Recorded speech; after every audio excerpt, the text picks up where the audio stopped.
చెప్తానంటే మేము మీకు ఊడిగం చేయడానికి పుట్టలా, అంటే పుడితే చేస్తే మొత్తం మీకే చేయాలా? అంటే చిరంజీవి గారు లాంటి వ్యక్తుల్ని బతకనివ్వరు. నాకు ఎందుకు విసుగుండే 2006లో అన్నవరం సినిమా చేస్తా ఉన్నా. చేస్తా ఉంటే ఏదో ఇప్పుడు నేను ఊహించుకున్న ఒక సంఘటన, నేను మీ ఇంట్లోకి వస్తా, వచ్చేసి ఏం కావాలంటే మీ మందుల షాప్ ఉంది, అదేంటి చెప్పి అది గీతా ముళ్ళపూడి దంత వైద్యశాల ఉంది. నేను ఆ దంత వైద్యశాల లోపలికి పోయి తలుపు తీసేసి డాక్టర్ తోటి, ఎవరేంటంటే నేను పలానా పులివెందుల నుంచి వచ్చాను, మీ గీతా ముళ్ళపూడి దంత వైద్యశాల నాకు కావాలి, పార్ట్నర్షిప్ కావాలని అడిగితే ఎలా ఉంటుంది? కోపం వస్తారు. అలాగా నన్ను వాళ్ళు వచ్చి మీరు మాకు సినిమా చేయాలన్న, నాకు ఫస్ట్ ఎవరో తెలియదు. ఎవరండి మీరన్నా? మేము రాజశేఖర రెడ్డి గారి బావమర్దండి, నా పేరు ఏదంటే రవీంద్రనాథ్ రెడ్డి అండి, నేను కడప మేయని. అలాగే మీరు మాకు సినిమా చేయాలండి, మీరు మాకు. ఫస్ట్ మీరు ఎవరో నాకు తెలియదు, నా రూమ్లోకి నెట్టుకొని వచ్చారు. అదే నేను మీ ఇంట్లోకి వచ్చి నాకు మీ ఇడుపులపై ఎస్టేట్ కావాలని అడిగితే మీరు ఒప్పుకుంటారా అండి? సగం పార్ట్నర్షిప్ కావాలని ఇస్తారా మీరు? నేను వెళ్ళి జగన్మోహన్ రెడ్డి గారి కంపెనీలోకి వెళ్ళి 50% షేర్ కావాలని కొనుక్కుంటాను, మీరు ఒప్పుకుంటారా అండి? మరి అంటే మీరు ఇష్టారాజ్యంగా చేస్తే మేము రావాలా? అంటే మీరు ఏదైనా అడగచ్చా? ఏమనుకుంటున్నారు మీరు? తలదించుకొని నడుచుకొని లేకుంటే చేతగాని వాళ్ళు అనుకుంటున్నారా మీరు?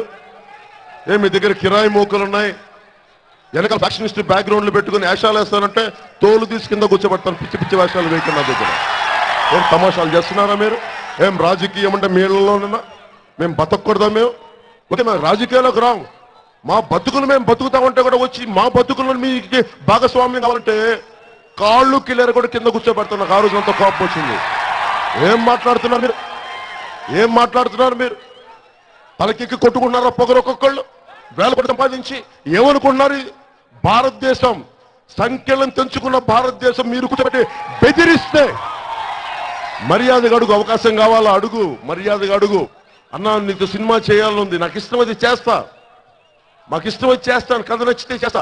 అలా నేననే కాదు, ఎవరినైనా సరే ఆ గీతా ముళ్ళపూడి ఇంటర్నేషనల్ దంత వైద్యశాల పార్ట్నర్షిప్ వాళ్ళు ఇష్టమైతే తీసుకోండి. బలవంతంగా వచ్చి మీరేదో దిగి వచ్చిన వాళ్ళగా పోనీ నేను మీ పులివెందులకు వచ్చి మీ ఇంట్లో అరభాగం అడుగుతాను, ఇస్తారా మీరు? జగన్మోహన్ రెడ్డి గారు ఇవ్వరు, రవీంద్రనాథ్ రెడ్డి గారు సార్ ఇవ్వరు. ఫస్ట్ నాకు విసుగొచ్చింది. నా స్థాయికి సమస్య. ఒకసారి ఇదే విషయం ఎవరికి చెప్పాను మధ్యన, ఆయన ఏంటి వట్టి వసంత్ గారు చెప్పా, ఆయన కాంగ్రెస్ మినిస్టర్, రాజశేఖర రెడ్డి గారికి జిగిరి దోస్తాను. ఆయన చెప్పా లాస్ట్ టైం చేశారనంటే మీరు వెంటనే మీరు వైఎస్ రాజశేఖర రెడ్డి గారు చెప్పుండాల్సింది ఏంటంటే, సీఎం బామ్మర్ది వచ్చి నా రూమ్లోకి వచ్చి నన్ను ఇబ్బంది పెడితే అసలు ఆయనకి సెన్స్ ఉండాలండి, ఆయనకి ఇంగిత జ్ఞానం ఉండాలి. నా పక్కన మనుషులు ఏం చేస్తాను ఆయనకి తెలియదు, నాకు సంబంధం ఏంటి? నాకు మీరు తెలుసు, నేను వెళ్ళి మాట్లాడతాను. మీ కింద ఉన్న వ్యక్తులు మీరు ఎలా కంట్రోల్ చేస్తున్నారో మీకు తెలియదా? మీకు అంటే మీరు ఎందుకంటే మీరు తప్పుడు విధానాలతోటి గోండాల్ని, అవినీతి పరుల్ని, మోసగాల్ని పక్కన పెట్టుకొని రాజకీయం చేద్దామంటే ఇదిగో సామాన్యుల జీవితంలో చొరబడతారు వీళ్ళందరూ. నాకు విసుగు. ఈ రోజున ఎందుకు నక్సలిజం కానీ తిరుగుబాటు ఎందుకు వస్తాయి? సామాన్యుని బతకనివ్వకపోతే అది మా బతుకులు మమ్మల్ని బతకనివ్వండిరా. ప్రజాస్వామ్యం వాళ్ళకి అండగా ఉండకపోతే మనిషి ఆయుధం పట్టే తీరుతాడు. నాకు నిజంగా విసుగు వచ్చింది. అందుకే నేనంటే ఆయుధం పట్టలేం కదా, మనం కోపాలు మనకు వేరేలాగా ఉంటాయి. ఆయుధాలు పట్టుకోను కదా. ఓటు అనే ఆయుధం ఎక్కడ ఉంటుంది? జనసేన పార్టీ ద్వారా ఓటు అనే ఆయుధంతో మార్చుతారు.